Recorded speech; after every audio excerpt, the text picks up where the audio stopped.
¿Por qué Monte Calvario? ¿Qué hizo Jesús allí en el Monte Calvario? Hemos leído Hechos 1, del 1 al 3, y explica claramente lo que es el Monte Calvario.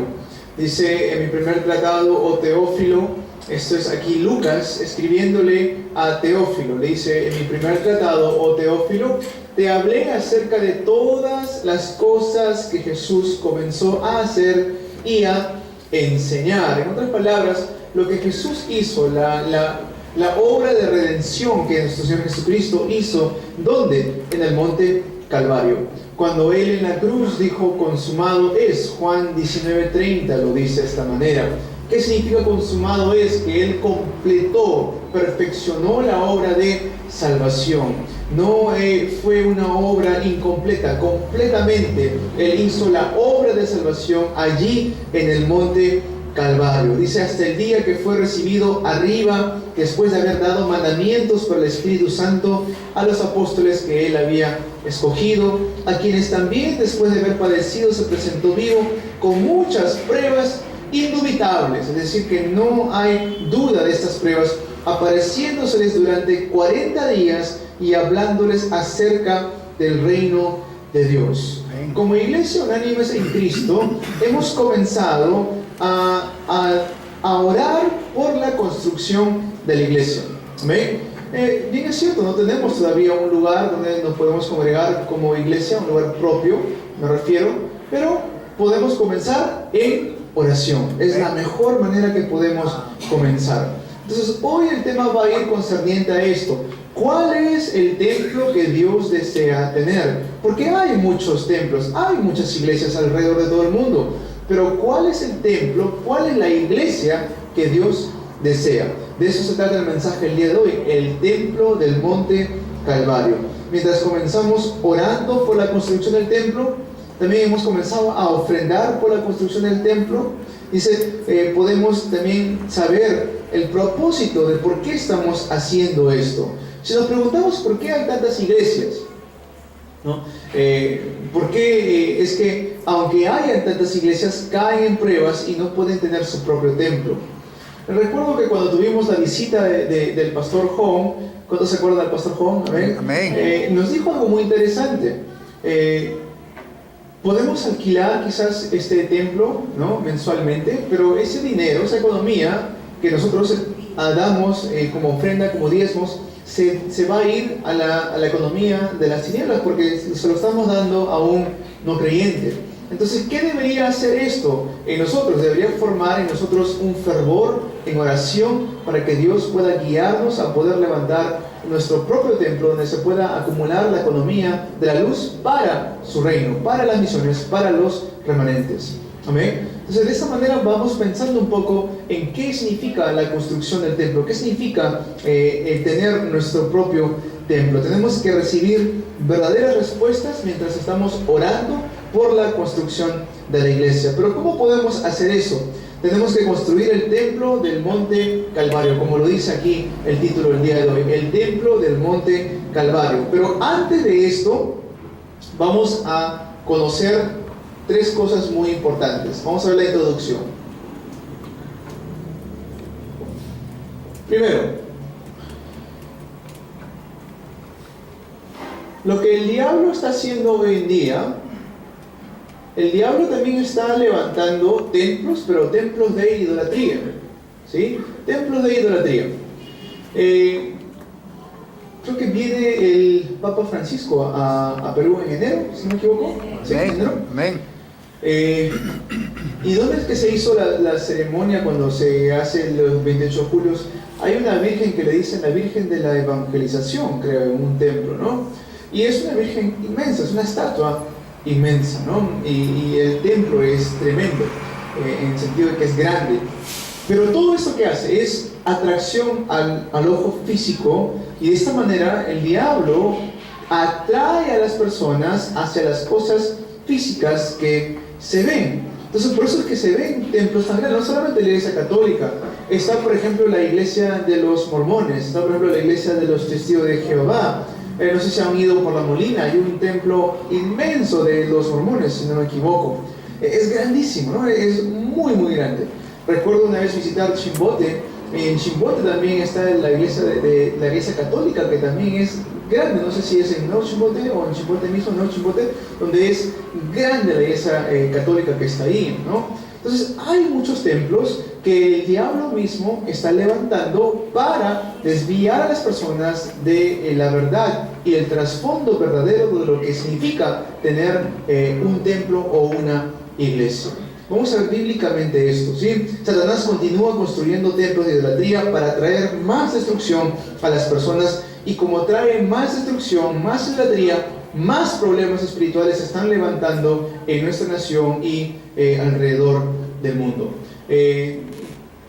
Hace poco vimos las noticias. Creo que somos uno de los muy pocos países donde tenemos a un presidente en la cárcel, a uno que está ya desde tiempo en la cárcel y otro que está requerido por la justicia, ¿no? Y todo esto, ¿a qué se debe? Claro, es un trasfondo de corrupción y todo esto, pero a la vez es un trasfondo espiritual. Mientras más idolatría hay en una nación, más empieza a levantarse la destrucción en esa nación.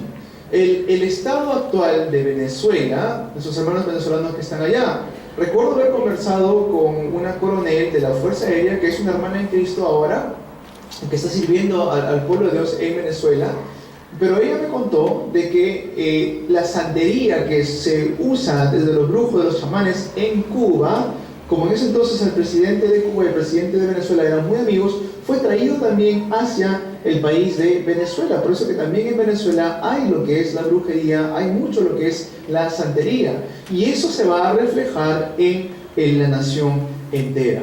Entonces, ¿de qué podemos decir? Que esto de la idolatría y todas las obras del diablo se están levantando mediante estos templos. Tenemos que darnos cuenta rápidamente de esto. Por eso es que David comenzó la preparación del templo, pero lo llamamos el templo de Salomón, se llama, el templo de Salomón. Una vez que fue construido el templo de Salomón, vino a Babilonia, lo quemó, lo destruyó, y otra vez construyeron el templo. ¿Cómo le llamaron ahí? El templo de Zorobabel. El templo de Zorobabel. Pero después otra vez sucede que se destruye el templo, deshacen el templo, Herodes viene y derrumba el templo y lo llaman el templo de Herodes. ¿Y qué pasó con este templo? También fue destruido, ¿no? Entonces así se levantaron templos. Cuando perdieron el significado original de lo que es una iglesia, un templo, cayó en destrucción esos templos. Fue así con el templo de Salomón, fue así con el templo de Zorobabel y también fue así con el templo de Herodes. Los tres fueron destruidos. Mas sin embargo tenemos que conocer estos hechos. ¿Cuáles son los hechos? Cuando se levanta la iglesia primitiva, ¿qué empieza a levantarse? Las iglesias. Empieza a levantar las iglesias. Por eso es que empieza Pablo a escribir la iglesia que está en Corinto, ¿no? La iglesia que está en Galacia, la iglesia que está en Roma, la iglesia que está en Éfeso, ¿no? La iglesia que está en Filipo. Empieza a escribir las diferentes epístolas hacia las iglesias que se empiezan a levantar en el campo. Dios utilizó a ese pequeño grupo que se reunió en el aposento alto, a ese grupo que parecía insignificativo, para mediante ellos empieza a levantar iglesias y templos alrededor de todas las regiones. ¿Cómo fue que Dios empieza a levantar a esto? Es porque cada uno de aquellos se aferraban a este pacto, el pacto del monte del Calvario. Amén. Se aferraban al pacto del monte del Calvario. Entonces, ¿qué sucede si yo realmente me aferro a este pacto del monte del Calvario? Consumado es. ¿Okay? ¿Qué sucede si me aferro a este pacto donde Jesús abre el camino para nuevamente encontrarme con Dios? Juan 14:6, haciéndole el verdadero profeta. ¿Qué sucede cuando me aferro a este pacto de Romanos 8:2? De Marcos 10:45, haciendo a Jesús el verdadero sacerdote ahí en el monte Calvario? Él mismo se entrega como sacrificio por nosotros. ¿Qué sucede cuando me aferro al pacto del monte Calvario? Cuando Jesucristo en esa cruz y al resucitar el tercer día vence la muerte de esa manera, haciéndolo a Él al verdadero Rey, primera de Juan 3:8. ¿Qué sucede cuando yo me aferro a este pacto? Vamos a ver el desarrollo del mensaje. Punto número 1. Con tan solo yo aferrarme a lo que es una sombra o una prefigura de Cristo, ya se pueden levantar las obras de evangelismo en mi vida. ¿A qué se refiere esto de la sombra o una prefigura? Refiriéndose a todo lo que hacía referencia a Cristo en el Antiguo Testamento.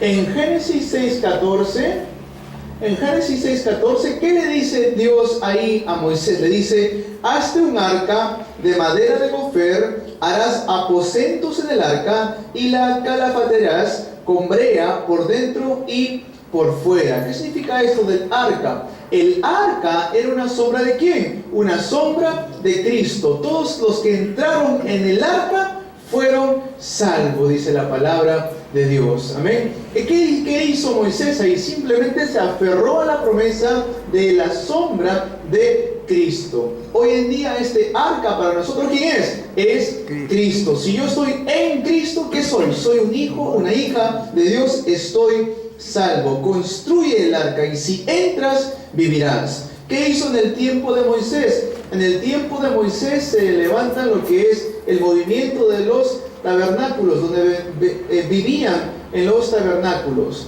¿Qué sucedió en el tiempo de Samuel? Samuel vio el arca del pacto, que también era una sombra de Cristo.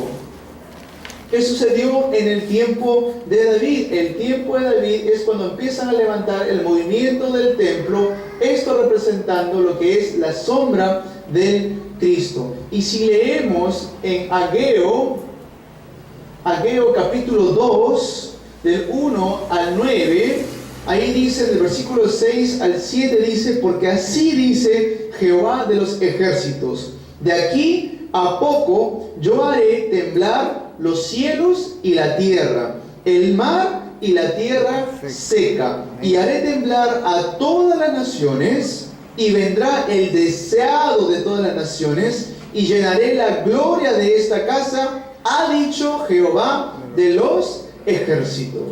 Así será aquellos que se aferran a la palabra, a la promesa del monte de Calvario.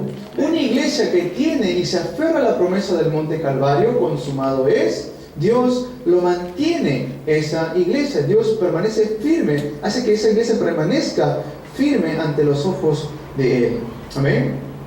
Si nos sujetamos a este pacto, Dios nos dará las respuestas representativas. ¿Qué significa esto de la respuesta representativa? Donde los demás puedan ver que una iglesia realmente se está levantando con el evangelio de nuestro Señor Jesucristo. Donde los demás pueden decir: yo quiero hacer lo que esa iglesia hace.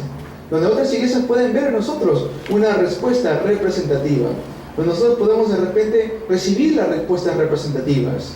Amén. Donde podemos recibir la respuesta de levantar un seminario, de levantar un colegio para los remanentes, de levantar una universidad para remanentes, levantar un centro de misiones para los misioneros que vienen. Amén. Esas son las respuestas representativas. ¿Y qué más podemos hacer que empezar a orar desde ya, con estas respuestas? Amén. Así serán las respuestas si nos sujetamos al pacto del monte Calvario. Dios responderá a todas las áreas de nuestra vida si nos sujetamos al pacto del monte Calvario. Porque no hay otra cosa que el diablo teme. ¿A qué le teme Dios? El diablo. Solamente a Cristo. El diablo no le teme a finanzas, no le teme a títulos, a filosofía. El diablo no teme eso. Conocimiento, el diablo tampoco teme eso. ¿A qué le teme el diablo? A Cristo. Hemos leído en Romanos 16, del 17 al 20: y en breve aplastará la cabeza del diablo bajo vuestros pies. Amén. ¿Refiriéndose a qué? A Génesis 3:15: la simiente de la mujer herirá la cabeza de la serpiente. ¿A qué le teme Satanás? Solamente a Cristo. Por eso la iglesia que no tiene a Cristo, Satanás, ¿qué hace ahí? Lo ataca constantemente. La iglesia que tiene a Cristo permanece firme como una roca. Por más hermosos que hayan sido estos templos de Salomón, de Zorobabel, de Herodes, sin que tuvieran a Cristo, o cuando perdieron a Cristo, es cuando ellos perecieron por completo. ¿Se entiende esto? Punto número 2, el cumplimiento.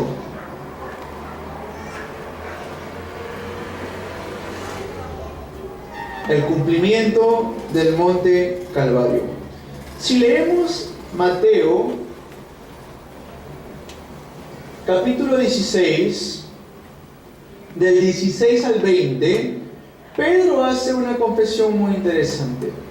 El día de hoy, hoy por la mañana estaba viendo un video en la cual sale un padre a defender su doctrina, ¿no? ¿Por qué o cuál es la diferencia entre la Iglesia Católica y los protestantes, ¿no?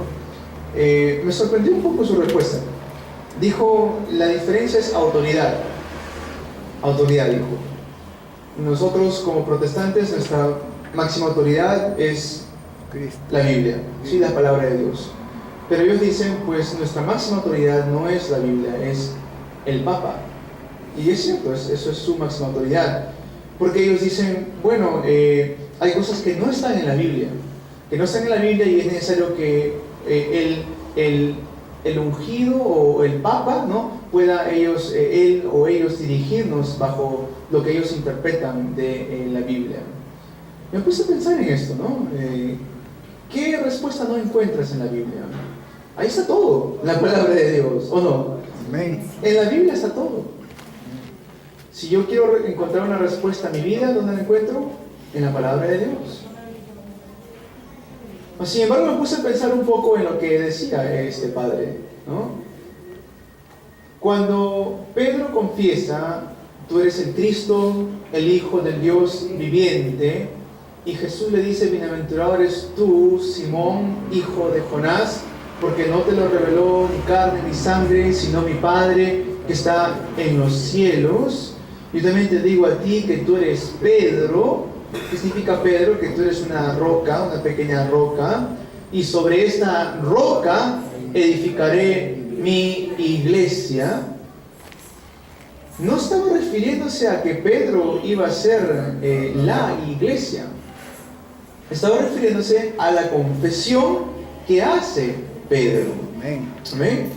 Sí, no quiero entrar mucho en profundidad lingüística porque no soy lingüístico en arameo o hebreo, pero si uno se pone un poco a estudiar en esto, se nota cuál es el sentido específico que le estaba dando Jesús al hablarle a Pedro. Que bajo la confesión que hace Pedro es que significa aquella iglesia que las puertas del Hades no van a prevalecer. Amén. Es por eso que cuando vemos capítulos más adelante, se ve que Pedro niega a Jesús. Pero después, cuando entiende que Jesús realmente es el Cristo que resucita de entre los muertos, es ahí cuando ellos pueden realmente predicar el Evangelio de nuestro Señor Jesucristo. No solamente Pedro, fueron todos los discípulos, todos los apóstoles.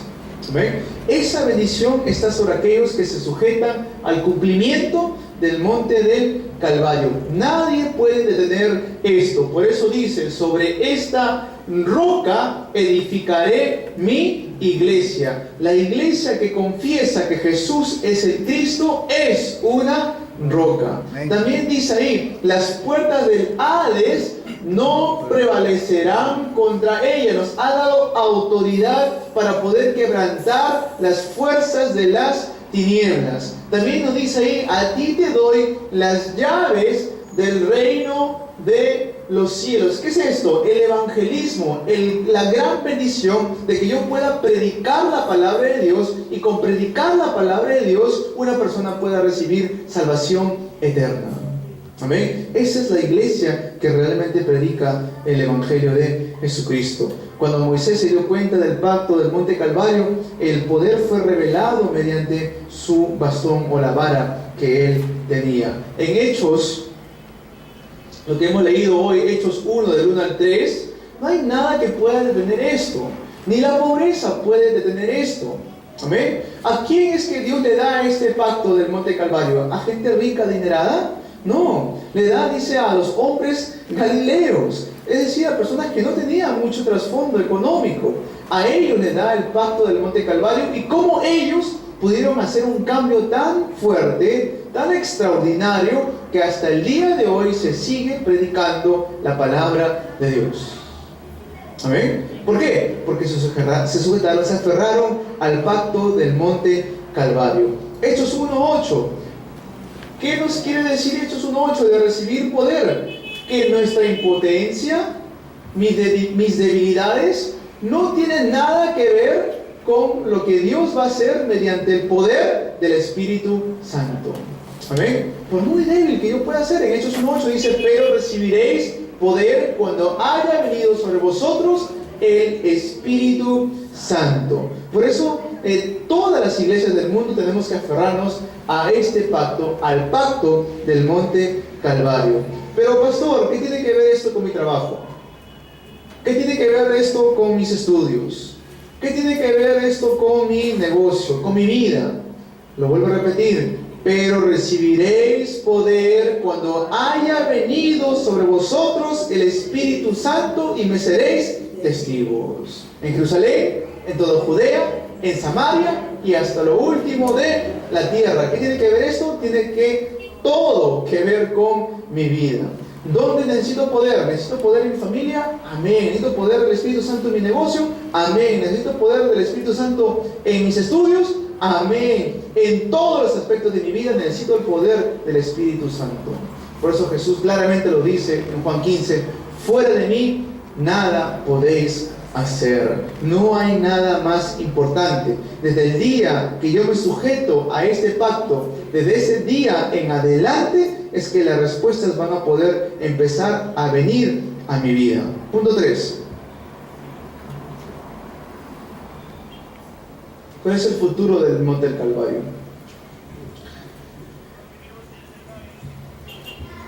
Mientras que alabábamos, nuestro hermano Gerardo nos compartió un texto bíblico, Juan 14:27. A muchos el futuro trae preocupación. ¿Por qué? Porque es algo incierto. No sabemos dónde voy a estudiar, no sabemos dónde voy a trabajar, no sabemos dónde voy a vivir. Es el futuro, trae muchas incertidumbres, ¿no es cierto? ¿Qué va a pasar con mi familia? ¿Qué va a pasar con mi economía? ¿Qué va a pasar con la dirección de mi vida? Si soy un remanente estudiando, ¿a dónde voy a ir? Es la gran pregunta. Pero si vemos la palabra de Dios, Juan 14:27 dice: mi paz, la paz os dejo, mi paz os doy. Yo no os la doy como el mundo la da. No se turbe vuestro corazón, ni tenga miedo. Lo vuelvo a repetir: no se turbe vuestro corazón, ni tenga miedo. Entonces, el futuro es algo de qué temer. Lo vuelvo a repetir: ¿el futuro es algo de qué temer? No, para nada. La paz os dejo, mi paz os doy. Amén. Escuchando, no sé si han escuchado el mensaje de los remanentes que ha dado ahora último el pastor Ryu en su conferencia. Se han reunido 20.000 remanentes y el pastor Ryu les dice lo siguiente. Les dice: en la Biblia no nos dice que estudiemos duro. En la Biblia no nos dice que estudiemos bastante. En la Biblia nos dice que seamos llenos del Espíritu Santo. Esto lo dicen los remanentes. ¿Amén? ¿Por qué dice esto? Porque nuestro objetivo como hijos e hijas de Dios no es ser el mejor. ¿Por qué? Porque ya somos benditos con toda bendición espiritual en Cristo Jesús. ¿Cuál es nuestro objetivo? Ser llenos del Espíritu Santo. ¿Entra a la mejor universidad o no? tenga el mejor trabajo o no, mi objetivo es ser lleno del Espíritu Santo. Siendo lleno del Espíritu Santo, así sea un esclavo, Dios me puede levantar hasta ser un gobernador. Amén. Siendo lleno del Espíritu Santo, así sea un prisionero, Dios me puede levantar a gobernar toda una nación entera. Amén. Es por eso que tenemos que aferrarnos a esta promesa. Dice ahí Juan 14, 27, la paz os dejo, mi paz os doy, yo os la doy como el mundo la da, no se turbe vuestro corazón, no se turbe, no se mueva ese corazón, ni tenga miedo. No hay necesidad de preocuparnos. En Hechos 1:11,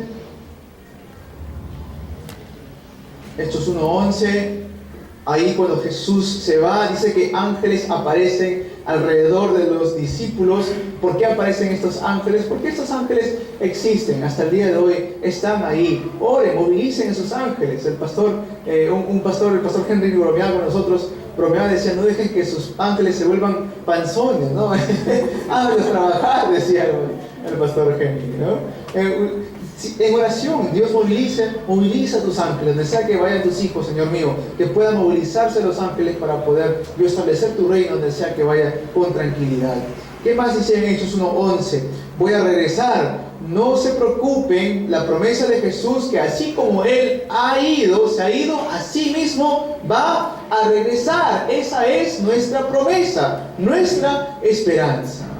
Amén. Eso es nuestro futuro. Si queremos preguntarnos dónde vamos a ir, dónde vamos a estar, dónde vamos a estudiar, eso no es nuestro futuro. Nuestro futuro, ¿cuál es? Ser lleno del Espíritu Santo y esperar la segunda llegada de nuestro Señor Jesucristo. ¿Cuándo será? No lo sabemos, pero hasta el día que Él llega, esperamos haciendo oración, haciendo evangelismo, predicando su preciosa palabra.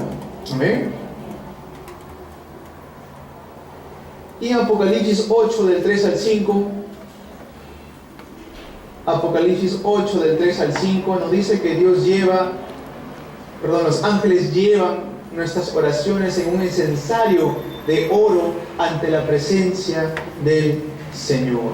Entonces, ¿qué significa eso? Todas las oraciones de los hijos y las hijas de Dios van a ser escuchadas. Amén. Nunca nos olvidemos, la respuesta puede ser sí, puede ser no, o puede ser espérate. Amén. Y en ese esperar, ¿qué hacemos? Oramos. Conclusión.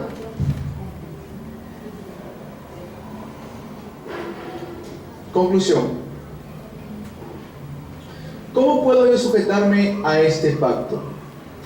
En la Biblia, cada vez que hacían la construcción del templo, llamaban a arquitectos y también llamaban a los constructores.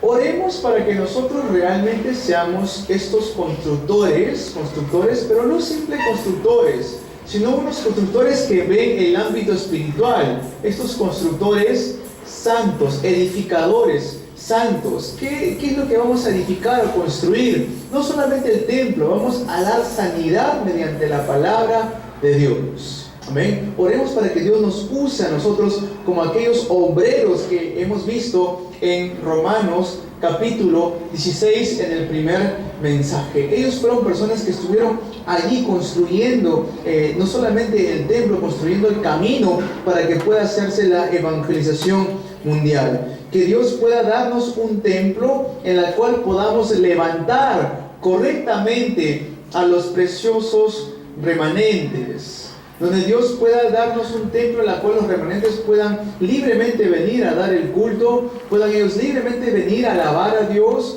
puedan ellos libremente buscar un lugar de refugio, porque muchas veces, como no hay un lugar de refugio en la iglesia, ¿a dónde es que el mundo los lleva? A los malos hábitos, ¿no? Al internet, a los juegos, a las cosas del mundo. Y por eso la iglesia tiene que ser un lugar de refugio donde puedan venir los remanentes a poder simplemente estar de rodillas ante Dios y orar. Amén. Oremos por nuestros preciosos remanentes. Y también que podamos ser un templo que pueda salvar y levantar a los obreros que van a salir a salvar a las 237 naciones de todo el mundo. No solamente esto, a los 33 países de Latinoamérica. En Perú tenemos aquí, en Lima, tenemos 43 distritos en Lima y 6 distritos en el Callao. Oremos para hacer una iglesia que pueda llevar el Evangelio a todos estos lugares. Amén. Lo vuelvo a repetir: 237 naciones, 33 países latinoamericanos, 43 distritos en Lima, 6 distritos en el Callao. Si queremos ir más allá, yo constantemente estoy orando por la región de Chimbote, estoy orando constantemente por la región de Chancay y la región de Huaral. Y hace poco caído nuestras hermanas y nuestros hermanos a la región de Cusco y a la región de Yurimaguas. Amén. Donde sea que Dios tiene un campo preparado, por esos campos empecemos a orar. Que seamos una iglesia que se aferra al pacto del Monte Calvario, que se aferra a consumado es, que se aferra a que Jesús es el Cristo, el Hijo del Dios viviente, y que se aferra a las evidencias de esto para levantarnos como testigos. Amén. Antes de poder llevar a una construcción de una iglesia, tenemos que primero ser y entender la iglesia que Dios desea. La iglesia unánimes en Cristo para la evangelización mundial. Amén. Amén.